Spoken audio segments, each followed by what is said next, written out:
what we're doing. So, okay, so we pray because that's who we are. We have to.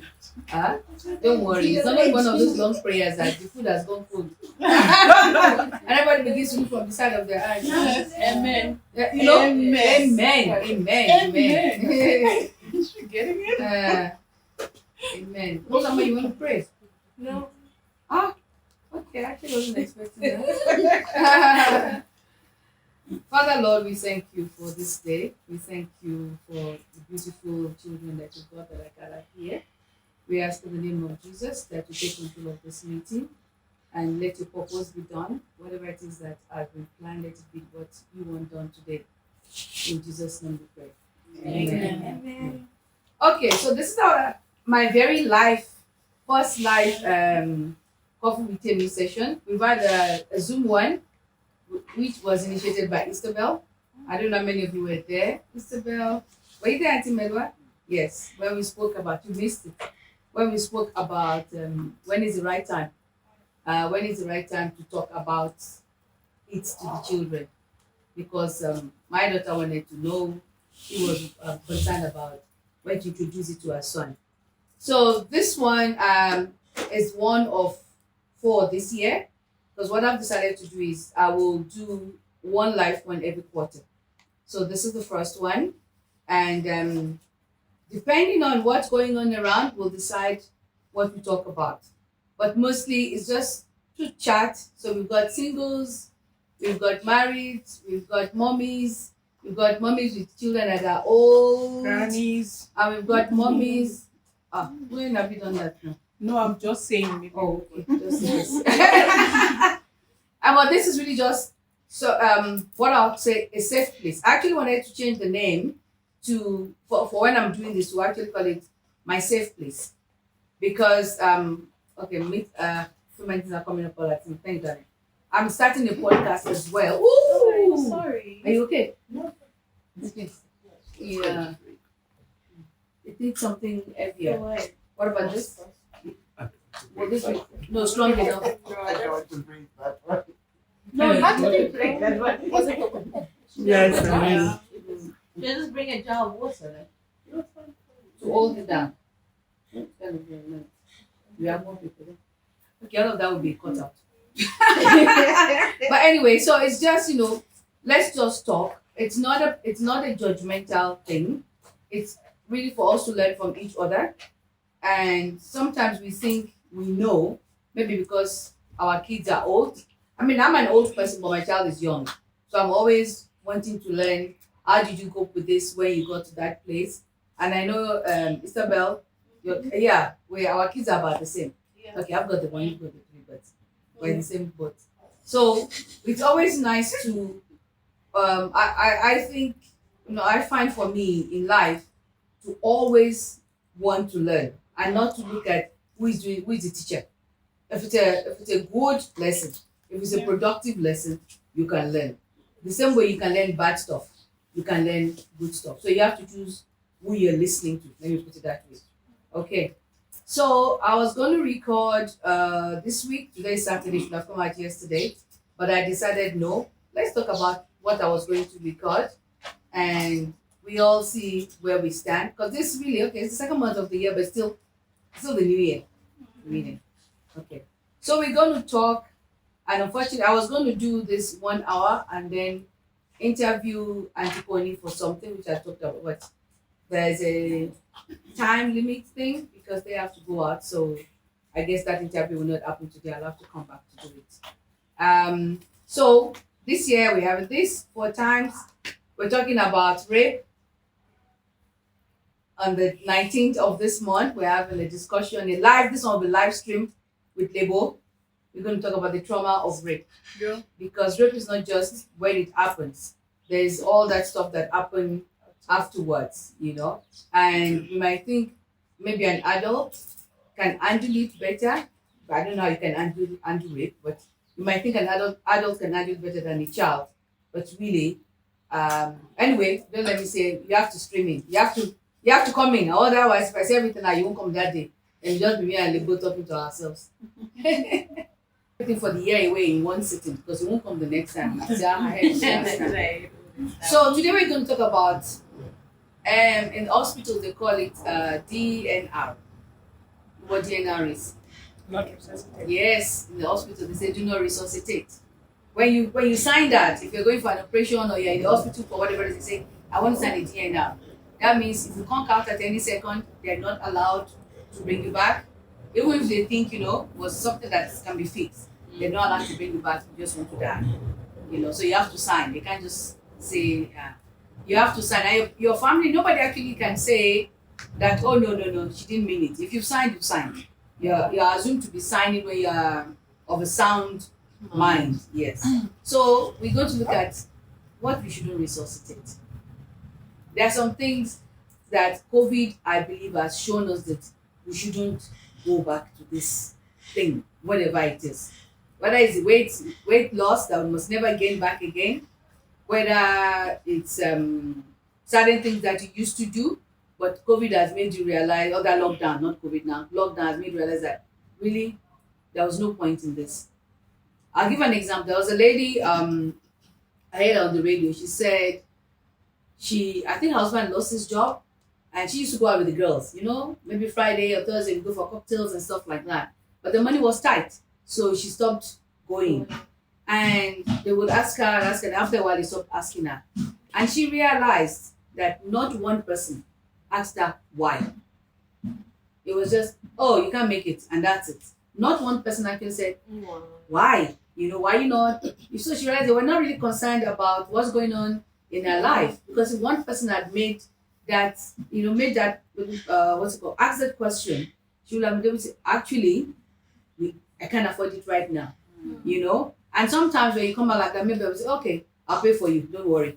And then but not one person. And then she realized that actually those friendships she didn't need. Because once she stopped going for the cocktails, they were not calling her anymore. And what she thought was a close knit friend, a friendship circle, it wasn't. So when I say it might not be that something as drastic as that, it might be just anything. So we're going to I didn't bring pencils. I assume you have pens or something. No, some of that paper, please. Would you like those ones? Which paper? Would you like pencils? Where? Oh, there's no. Oh, where are my papers, Auntie Connie? I don't know. The one that kept flying. Is it this one? Yeah, it could be those. Oh, here. Sorry. Would you like pencils? Yes, please. Oh, yeah. When the teacher's house. No, just pass it. Let's just pass it. Yeah. Okay. So we've got two sides there. What are those things that you need to? Can I look at that? Please? Thank you. Things I need to do, but keep putting off. I know of one person here who's doing something about something she wants to do. But like I said, it's a safe place, so we're not talking about anybody. And there are things I need to stop doing. I've made it short. Actually, I was going to put just 4 things. Because sometimes when the list is long, You have to sit. when the list is not that, yeah, so it doesn't have to be, even if it's 2 things, when it's in manageable bites, it's easy to do. If you have 10 things that you want to do or you need to do, but you keep putting off, if you just look at that, okay, I'll do it. Yeah, exactly. Later, we're not gonna do it. Yeah, darling. Okay. Did you leave one for Connie? Yes. Okay. So I need us to just think, what are the things that we need to do, or you can say even want. You can change that need because it's different to what you need to do and what you want to do. Like I need to clean my house. Yeah, and it stops there. I will say it again tomorrow morning. It's not like it's a pigsty, but sometimes it just gets on top of you. So things that you need to do, but you keep putting off. Well, let's write those ones first before we then look at the things that we need to stop doing. Or maybe we can do it. Which one should we do first? Things I need to stop doing. Okay, let's start with things I need to stop doing. Because we're looking at what COVID has shown us. Or just something that you just realize. I know one thing that will probably come to a number of our mind is I need to stop some friendship. Because we listen to Pastor Tim say so many times, right? And actually we are at that age where we also have realized that I don't really have anything in common with this person. We've been friends for so long, so we think because we've been together, we've maybe grown up together or whatever, we need to keep the friendship. But really, if you have nothing in common with someone, you must really look at it. Why are we friends? And are we really friends? Because like I said, for like you can't have best friends just like that, which she doesn't like. It's very upsetting. Because you meet somebody before the end of the day. That's a best friend. That's a best friend. It looks like you also need books. You press on. Who's that? They will use on the table here. Cisco, Miss, can I have it? What? This. No. Do you Yes. Do you like the brown specifically? Yes, it's just my color. Okay. So we're going to write first. You can write two, you can write even if just one. Things I need to stop doing. This is nice. Thank you. You can take it. I have a replacement in my office that I can bring back. No, Oh, it's for your daughter. yes, but I've got a replacement. I'm just No, bring fascinated. that one. Okay, I'll bring you next week then. Don't let me do that. No one took the red and the blue. I like red, but I've already got it. I mean, You can tell that bright colors. But even the wall. I had I didn't buy that First one time just just because I I don't don't know my know shape. green. Oh, just one. Yeah. Even if just the one thing that you need to stop doing. Friends Alright. that you can even say Yeah, to I need stop to liking find them. them I out. We talked about your nails the last time as well. No, you did. Just want to write. This is amazing. To write or just to speak? To write or to speak? No, write it down. It always helps when we write something out. Always helps when we write something out, you know? It's right out there. Okay, let's just write one. Everybody seems to be struggling. Yeah, we are struggling. I'm getting them up to So you are board perfect. Yeah. You're perfect. Maybe we put it. Hmm? Maybe we stop. already structured. Okay. Yeah. The things you like think about, you realize when others have stopped. Okay. I think because it's the beginning of the year.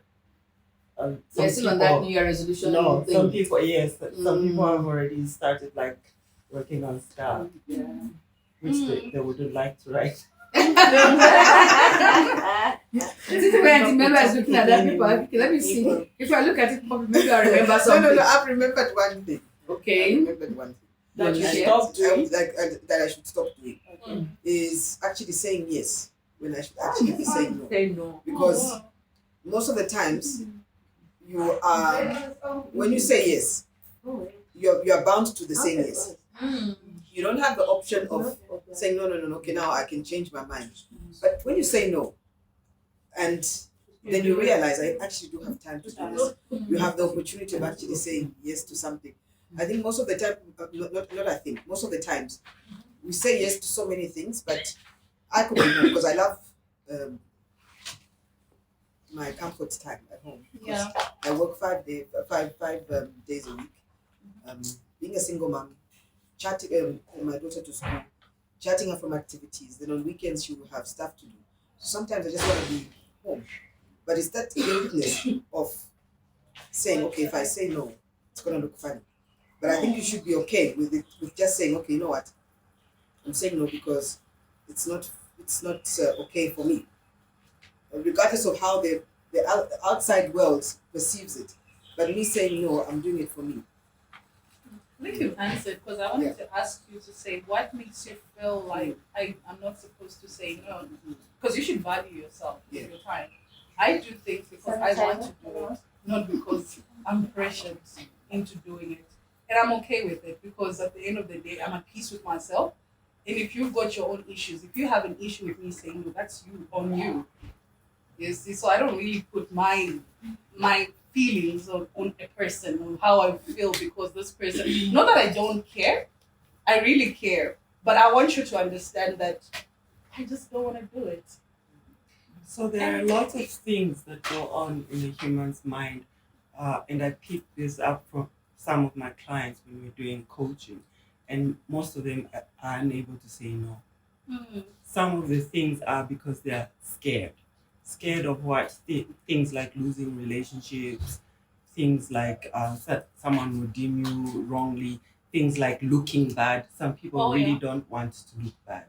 There are also things like some people are really manipulative, and when you say no, they might go back to a horrible habit like drugs and wanting to commit suicide and all of that. So it's a little bit way deeper than what we see on the surface.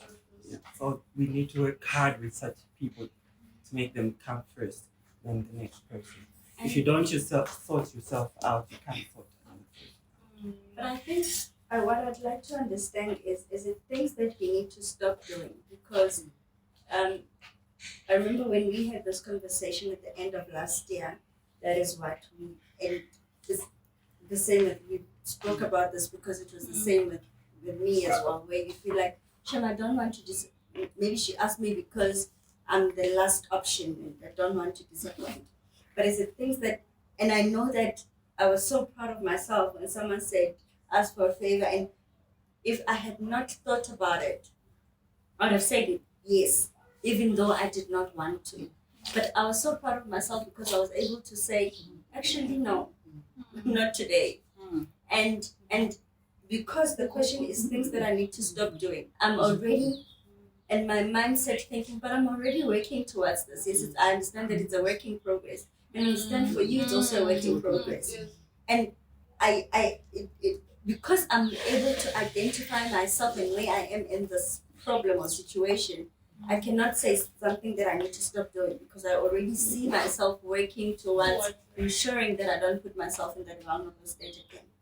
So now it goes back to me trying to understand, is it something that you need to stop doing? Although I know that it's something that you're already working towards. Since you say it's a work in progress, so it's still something not you can It's definitely something that I'm working on, Yeah, but I so think it's I'm not there. definitely- And I think it's also, and I hear what Isabel is saying, but then there's different settings in where sometimes you're not even given the chance to say no. I'll put it in an example in the workplace, right? You're an employee in the company. Sometimes you're overstretched. There's a lot on your plate, and if you've got stuff and somebody comes and asks you, okay, do this, you sometimes don't have a choice but to say yes because that's what you're paid to do. And even when you give that answer, when you say no, you don't know how it's received. Is there a way that you can actually say to your superior to say, no, I can't do it now, I've got stuff to do, so in that instance you're like, okay, how do you handle it, how do you manage it? Yeah, So without what's saying, usually- is that person more important than me? Yeah. What usually helps me is, so obviously at work you've got your KPIs and all of that, and there's work that still comes on top. And so I just usually ask and say, which one is priority between what you're giving me right now and what I've got to do? Give me what's priority. So that when I don't do the other one, you don't come back to me and say, but you didn't do it. Because at the end of the day, I still have the same hours as you to complete an assignment. It's a hard one because because I work for a huge team, right? So this week, when I actually raised it with my one of the heads, I'm like, I'm overwhelmed. This is not That is sustainable. way Yes. too much. Yeah. It's even supporting people that don't work together. Yeah. No. So then I told her, I'm overwhelmed. I've got a lot of work. We had a conversation. Oh, no, okay. But on top of that, she didn't hear me when I was saying I'm overwhelmed. And that's HR. That's my head. When I told her that I'm overwhelmed, all she said was, she gave me more work. So, okay, we'll see how we manage it, but here's the work. You see? So it's a case of saying, and then like literally Friday I had like a random, and because of that, this business class. So then it got me thinking, and then I sat for a little bit, and I'm like, okay, I think probably I could have handled it better. I was right, probably I could have handled it better, but because I was feeling so overwhelmed, with a lot of work on my plate. So even when I say I'm overworked, and I say no, I like you put it mildly and say, please reconsider how you structure my work life or how I do things. I know at the moment there's COVID, they don't want to hire anymore, but it's a lot. So that's why I'm saying that sometimes, saying no is it acceptable when you say no? And I'm just saying in a workplace setting in particular, how is it perceived? Ooh, I think I have an opposite problem. I have no problem saying no. What I need, mine is to say yes. That actually is if I would call it a problem, my challenge is to say yes more. I have no problem saying no. Even if I think I might come back to say yes, but I think that no just give me a blanket room to decide if I want to come back to this or not. And because I say no, personal life, whatever life, I'll think about it. My child knows. If she says she think about it, it's going to be no. So like, don't bother. So maybe everybody has that impression like, well, she's going to say no anyway. So when I actually say yes, it's valued. Like, yeah, I'm going to do it. I don't know if that's a problem I need to work with. I'll think about it will be a problem because it's a gray area. God doesn't have, I think, I'll think of it. Yeah, I just it's say either yes or no. So yeah, but you could in my head, I'm already saying no. You In could my write head. That's who you are. That's a problem. So to everybody here, if I start saying no, don't look at me as different. We need some time. We need some time, like for you to say no. No, I think when you give so much of yourself, I think that's where also the guilt comes in. Way from the onset, it has always been yes. So when people catch you now, you're trying to change yourself and work on yourself. They'll be like, what? So that's how I was saying, at the end of the day, even in that no, it's not because you're trying to be resentful. Be at peace because you're not burning out. Yeah. You see, be at peace knowing that, I said no because I'm tired. I'm saying no because I want to rest. Yeah. You see, and don't feel bad about it. And people also learn to accept a black sheep. And I didn't really care. Like, I don't really care, but I was like, I'm tired because everybody's sitting around and pretending. And why? I just don't want to do it because I'm tired. I don't want to sit and fake things because that's not me. We just have to say yes because you want to be happy. Because you want that person to be happy. Yes, no. So You must come. You must take me next. You've been quiet. No, I'm thinking of and reflecting like how it affects me, and I was just thinking about your example. I think that you should also be okay. You seem like somebody who said yes and has earned the right to say no. So I think that you almost, it's like self-punishment already, because I think that you need to trust that people you've put in some equity, and that people when they hear no, they're like, no, this is coming from somebody who ordinarily goes out of their way. yeah. So I don't know if it's self-inflicted. It could be. I think it is. Because you and people, how we people are so selfish. We are very, very selfish individuals, and people will pick up. They will know how to manipulate, how to press buttons. They will know when you will not say no. They will know what you will do, and they will know how to ask you because they'll push, right? They'll push you until you get to the end. And I think that's what has happened with me over the years, is that people know where to see. Is this just at work? I think it's holistic, even entirely. Even in it to be my family life, mostly to be the same. Yeah. So, like I've learned, I'm trying, by all means, it's a work in progress. She's better. I'm much better. Like, I push back. I took advantage, I cannot lie. Yeah. But then when I took advantage, no, I didn't realize that she didn't know how to say no. Oh, wow. Do you understand? I used to be like, if I'm tired, I'll just, please take for Latin. And then sometimes she will know, she can see that, okay, I'm about to do something to this child. She will say, come, just take her. And then I don't realize, she's always taking her. She's never said, can my child come stay with you? She must be tired as well. That's when I realized that, she doesn't know how to say no. I have absolutely no problem. But I've learned But because yeah, but I she's went much to- better. I've learned because I did 2 psychologists sessions last year. The first one was, I think it was January, and then the second session I had was when my mom passed away. So the first session actually is what helped me start putting little boundaries in place. I'm not at them yet, but literally, the psychologist asked me questions that, I started looking at them. I'm like, okay, she's actually right, because she said to me, so you give of everything to everybody. So where do you give that from? Where is it all coming from? And to the point that somebody brought up is that when you give of yourself to every person, you are just not saying to yourself that you are worth it. So at some point you have to actually say, you know what, actually, I am worth something.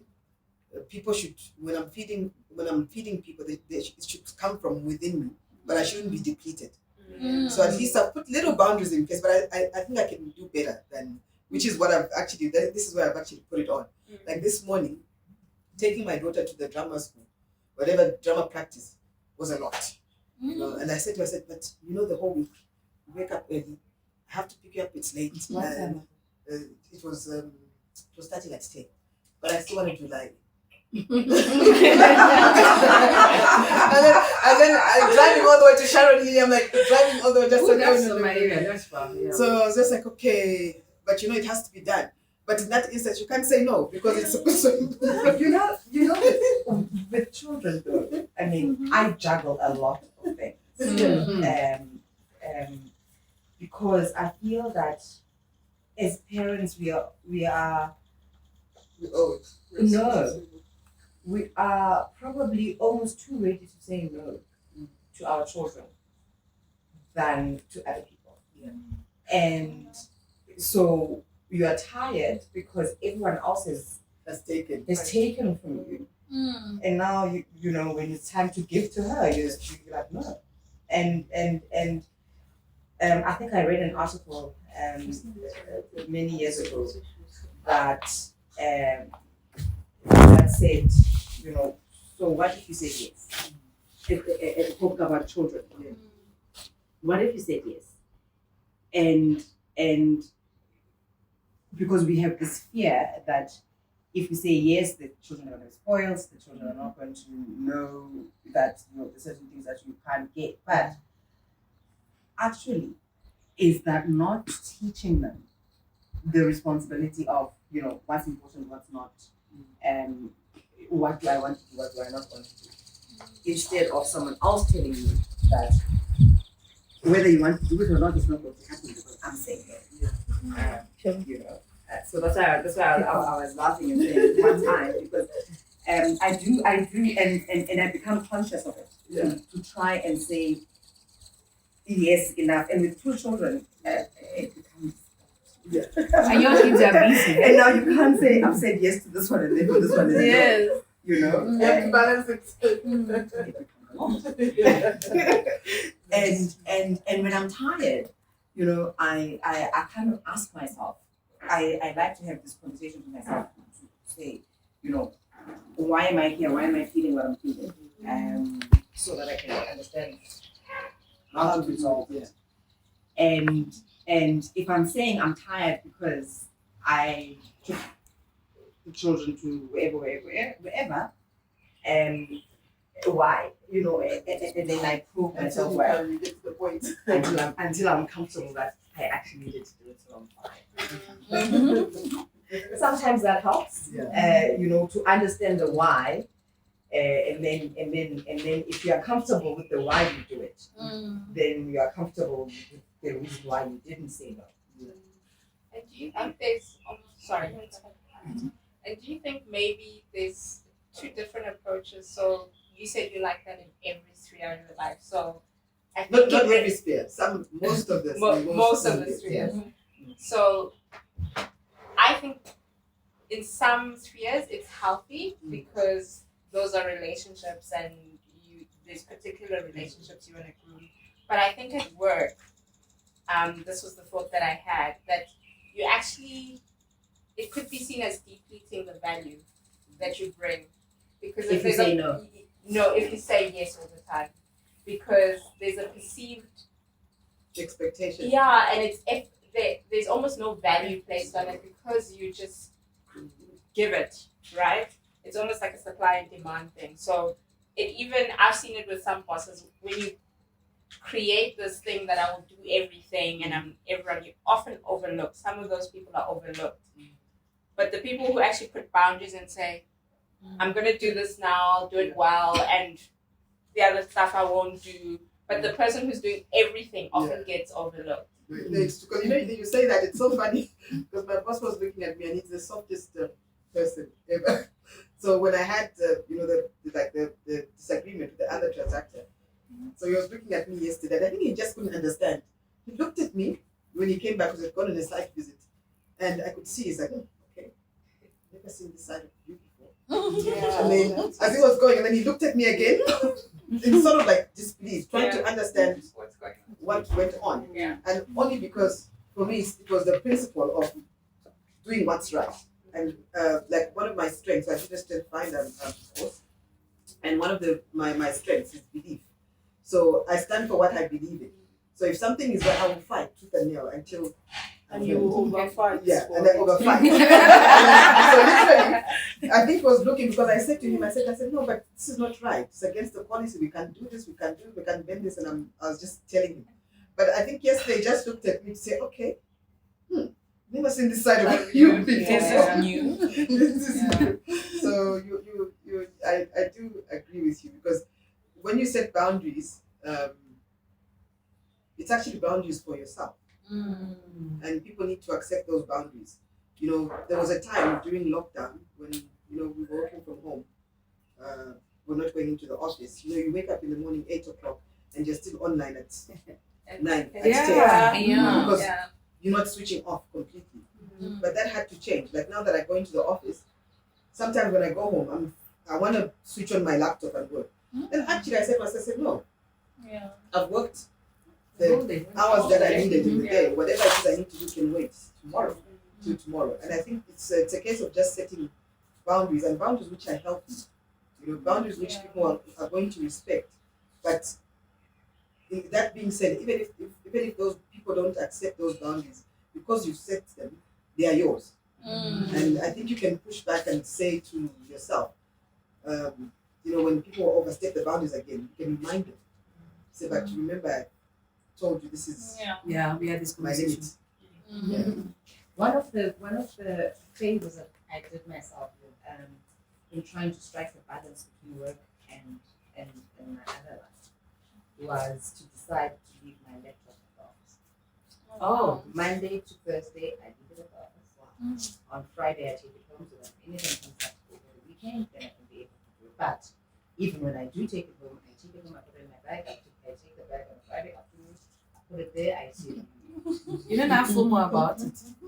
And you must, that's why I had to leave it at the office. Okay. Because the temptation of opening it up when you get home, and everyone else feels like they are disturbing you because you're busy, And between 6 p.m. and 6 a.m., the world's not going to end. It doesn't matter what it is, it's not going to end. You'll attend to it when you get there. Yeah. There was a course that I attended that actually said that when you go home and carry on with work, you're stealing time from your family or from yourself, even if you stay at work. So that really helped me. I never ever carry work home. Of recent, I started saying to myself that no, I'm not going to do that. I need to understand who I am. I need to understand what I want, and I need to start focusing on that so that I also matter in everything. And that's what I started doing right now. But no, I'm not going to focus. I don't want to please everybody because also you have it comes from pleasing people. It's like okay, you want to please others because you want to please others. You want everybody to know that you are okay, you are good, you are a good person. So it's not just about other people, but also it's about you also have a life to live. You also have a say. So and I see that, and I wrote it here that this year I need to also start focusing on myself and not on people, on other people. We could probably understand if you are one of 50 children. That's a lot of them. Yeah. Wanting to be different, yes. But for Melwa, I'm not sure. She actually, when you're talking, I'm thinking of my sister. Your new sister. She's a middle child, and she knows why I said that. There's a study that middle children, because they're not the first, where everybody's like, oh, there's a baby in the house, and they're not the last. So first and last are supposed to be spoiled. I don't feel it, but the middle children, they have to make themselves important. I am here just because I'm not the only child, or I'm not the only girl, or I'm not the only boy. I am also part of this family. So I actually feel my junior sister, and I said to her, thank God you're not the first, you're not my big sister. I actually feel she's more responsible than I am. And she was one that pointed me to the story that children who are number 2 or number 3, when they're not one and they're not the last one, they have to fight more to be seen in the family. That yes, I'm also here. So it might be that, or maybe you're just good, Melwa. Maybe you're just good. I'm not saying you're not good. No, it's okay. Maybe you're just good. But you're actually quite an anomaly. Why? It feels like everybody's dealt with at least setting boundaries. How is it that you're just able to say no? No, I wasn't like that. I didn't grow up like that. I was very timid.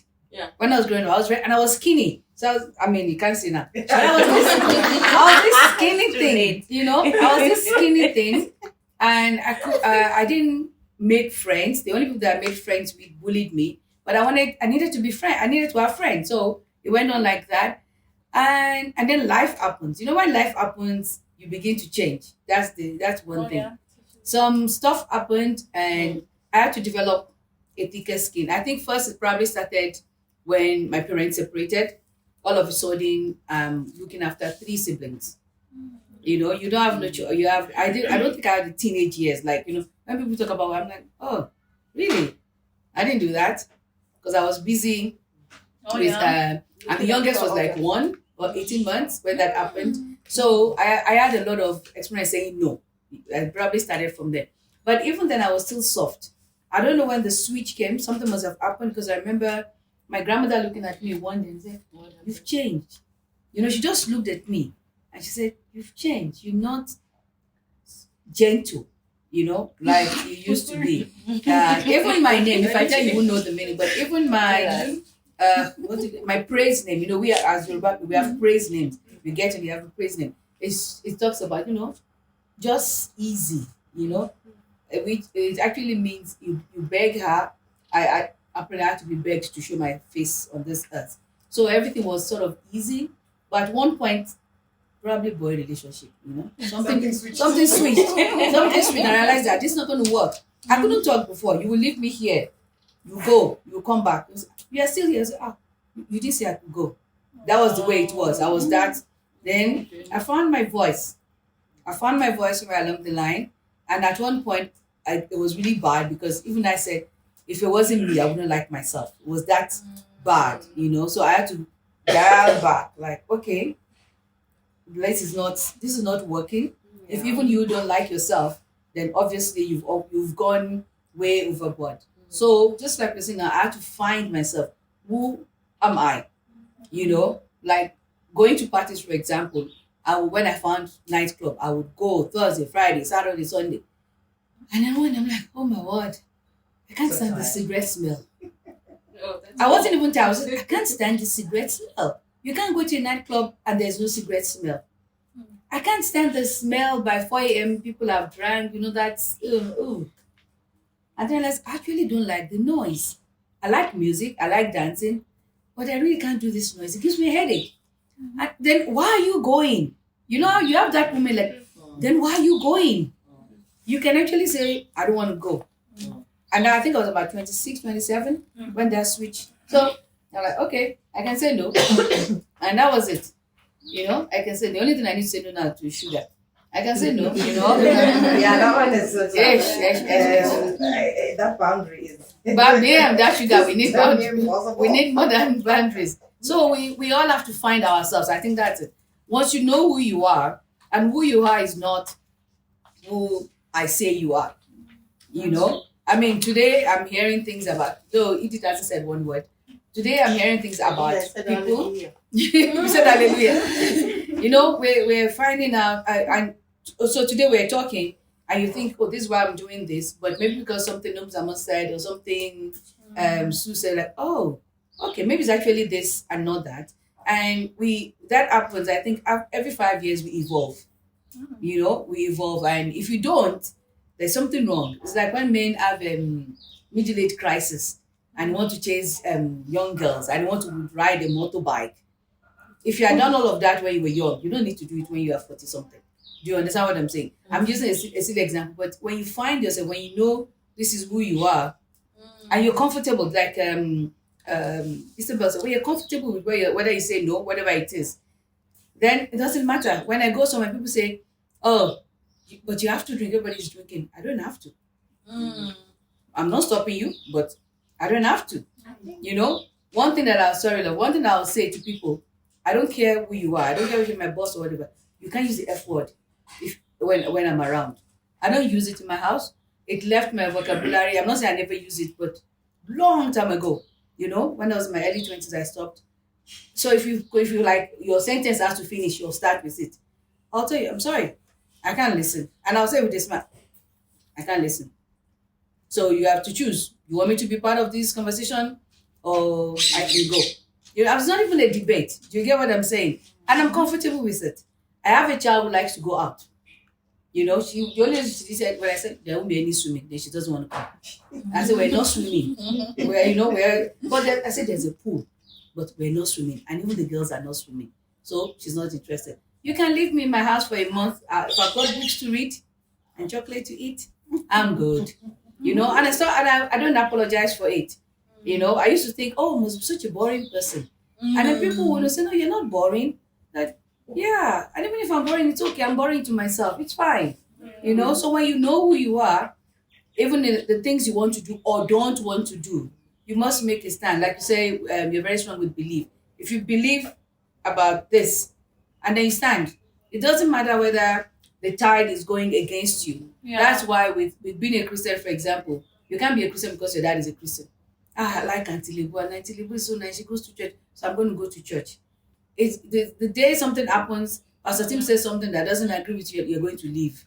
You know, because you're there for the wrong reason. Do you understand what I'm saying? So you just have to be able to say, okay, Auntie Connie, we are coming together. We will not do sugar again. We will do a sugar brigade. You know, and maybe we'll police ourselves, and you know, just something that you have to say, okay, this I'm not doing and I'm not doing. That's it.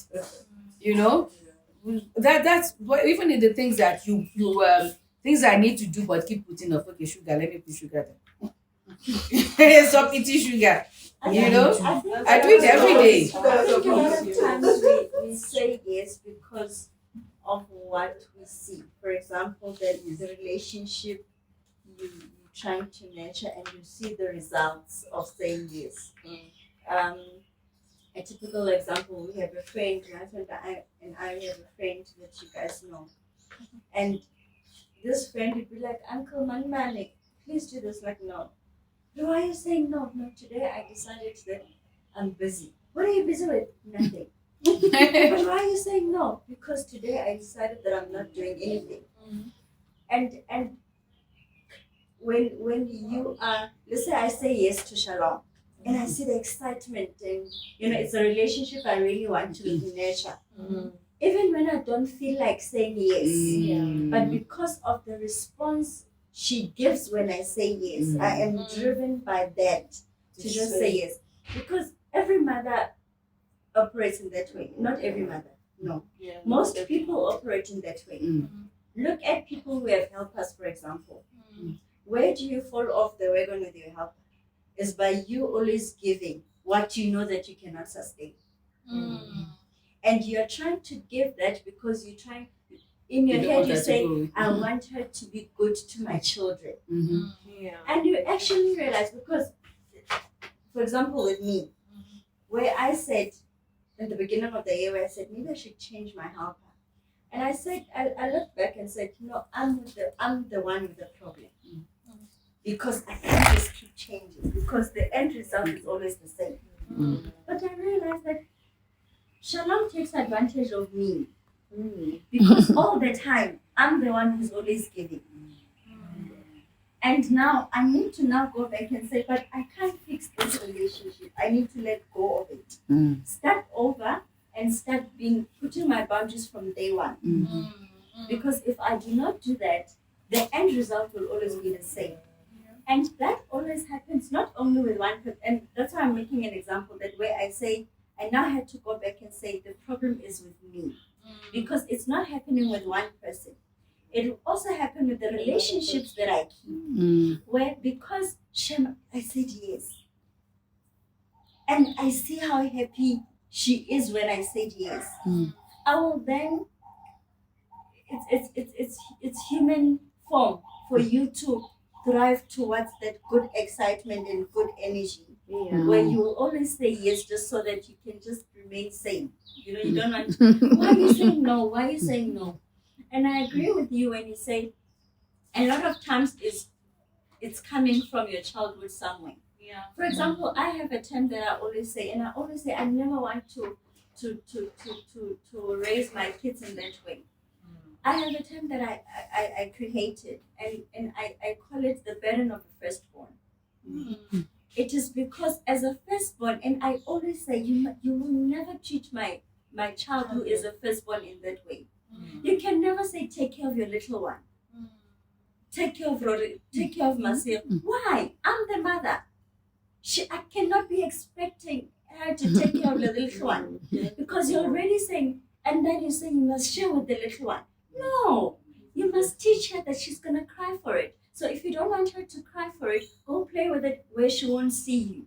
But it is yours. Because what you're now teaching her is to always sacrifice herself, so that the little one will always have what the older one is having. And that is where the problem is. We are teaching the eldest one. Yes, they may have been spoiled before the little one comes. But immediately when the little one comes, we are teaching them that you'll always sacrifice your life all the time. And they will never know how to have boundaries. Because I'm naughty if I'm not sharing. I'm not nice when I don't play with her. I'm not, and what subconsciously, as parents, we are doing that to our children. Wow. To cut you short, I just want to ask you, well, in the African setup, with our Black black cat. cat, I was thinking so. no, we are related. If I don't help, who else will? Can I just answer that one? The problem is not her, the problem is you. Because our parents should never educate us so that we can take care of them. And those that aren't, it is very unfortunate. Let me tell you, I have that in my family.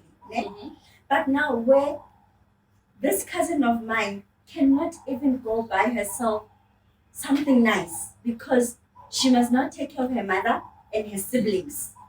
Now she's feeling bad to take care of herself. Now the mother has a sense of entitlement because she's the eldest, the burden of the firstborn. It takes society, community, and household, until I then said, I will help where I can and when I can, and let it be okay. The fact that you can't say no and she can, it's not her problem, it's yours. But we But need the to mother is educate. crippled. But how do you go Listen, about that? We then need situation? to educate her to see the value of helping her mother. But now, when you are doing it, you are not helping the situation. And she is now loving herself enough to say, I choose to go on holiday and not take care of my mother. It is not her problem. It is your problem.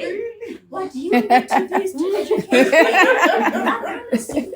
No, like I don't talk to her for that fact because I'm the firstborn and that's the burden that I've had. Okay, that thing, I don't know.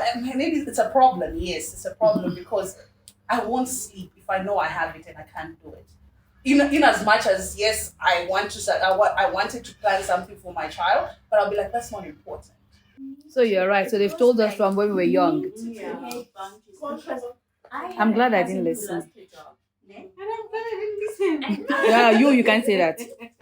So what you need to now do is sit back, plan your life, but your life should not be controlled by external environment. You should control you should control, they should not control you. Yeah. And that is where the problem is. And I'll go back to say, her problem, it is not her problem, it is not your problem. The person with an issue here is you, not her. Her, we need to educate her to say, you know what, it is wrong what you're doing because now it looks like you are being selfish. Can you now not help in terms of this and this and this way? Maybe she doesn't even know because she's so used to things being done for her. And like going back, the burden of the firstborn, there is nothing that she could ever, for me, it's very different because although I'm the firstborn, but I still got everything I wanted. Even now, I'm still my parents' child. But it means that I will have to help even when I don't feel like it. You understand? But it is not those people's problems. It is my problem. I'm the one who's saying yes to helping even when I don't feel like it. It can't be anybody else's issue. And it is us parents who are instilling that on our children. We should teach our kids, and that's why I love my child is so confident. And that is what I really try. And there was a nanny who once came in and wanting to know, you can't talk. Like, no, I allow her to be herself. I allow her to say, Protestant, you ask her what you want to eat for breakfast. And she will eat that. And whatever she says, she's not very fussy. But I allow her to have options. And allow her the freedom to then be able to say, you know what, it's okay. If mommy doesn't have it's okay, then she will choose something else. But when now all the time, no, you are teaching her, no, you must share, no, this, no, that. What are you instilling in her? You know what is easy for you? Because you understand what's going on. And For I'm me, grateful. yes, because you have the knowledge and you are able to. You used the word and you said you carry that guilt. The fact that something makes you feel guilty when there was really no reason for the guilt. I have something. There's no need. It's very easy for you to. It's not. I'm a first child. No, it's no because see the way we experience things are different. So the way you experience yours might be different for me until I have to realize that no, it's not my guilt. I'm not responsible for them. Or I have to get to that stage of mind. I guess for me, I always said, why are we four? Why is it not just me? That was I had to get to that stage of It was just me, you know. Everything would come to me. I would am be not responsible for it. That's your mother. I'm also a child. These are my own kids. You know, for your mom to tell you, leave your child alone and focus on her own child. I didn't see anything wrong with that initially, but later on, and I was doing it. I just wanted like the family to be okay. Everybody. But also, in everything, like in everything that we've all said, and I think I'm led back to say it's a choice. Everything that we decide to do in our life, it all comes down to a choice. You know, I was listening to Esther's story when we were talking about, you know, your niece or cousin. Yeah. So she's made that choice to say, this is how I'm going to live my life. This is what I'm going to do. And all of us, we have been given that opportunity to choose. As much as we can put a blame on external forces or anything else, it's still a choice. Yeah, I think for me, I was trying to draw to the fact that do you feel like because the mother literally cursed her child because she just got crippled, like where circumstances happened. And this is a child to say, even medication, even nappies. No, because I have to pay my car. Nappies for 100 rand. You see, I have to pay for my car. And if I remove 100 rand, it will affect my budget. So Okay. now you're thinking, dude. I think it's it's not just that Labo's got the professional background to handle this. I think also we need to I'm saying this so we can round up now. We need to if we can think of it for ourselves, you should be able to think of it for your child. There is this emotional thing in Black community, which is what we didn't call it Black tax at all, but that's exactly what it is. It's an emotional thing. Even when you are not told, or sometimes they will send somebody to go and live in your house because they think you're doing well. And that person from the village who needs help can come and stay with you, you know. So that emotional thing is there until you can say for yourself, I must do it for your children. So maybe the next generation coming, who are actually already selfish, but if you teach them properly, no, because that's how you say selfishness doesn't have to be.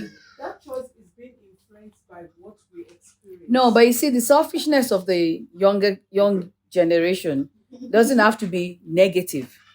You can be selfish to look after yourself. It doesn't have to be negative. You're looking at someone else and you're thinking this person is important to me. I want you to look at yourself, and I had to sit that down to explain. I want you to look at yourself and know I am important. I am number one.